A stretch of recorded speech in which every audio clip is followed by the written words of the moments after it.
Hello everyone. So a couple of weeks ago we talked about how automated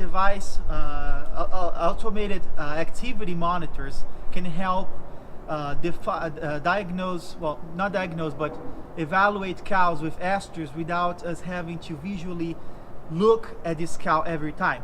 So this is one of the devices that I talked to you about. I used this multiple times for research.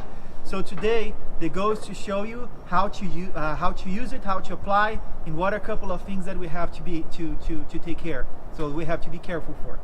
So this cow is properly restrained in the chute.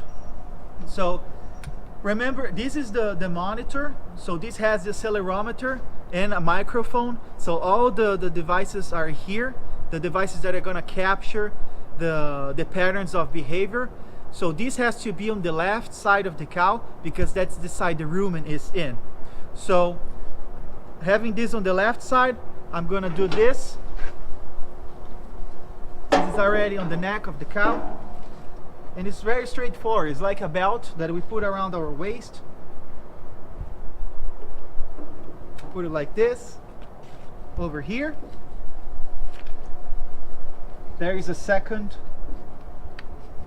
safety procedure that we have to do. This is on the left side. Now, very important, 2 fingers. So if we have 2 fingers in between the cow neck and the collar, that's what you want. So this is going to be comfortable for the cow. And then of course that if we're working with cows in different stages, they're going to grow or they're going to lose weight, you want to go ahead and keep monitoring so this cow doesn't lose the weight because it's loose, or it doesn't get too tight and uncomfortable for the cow. Thank you.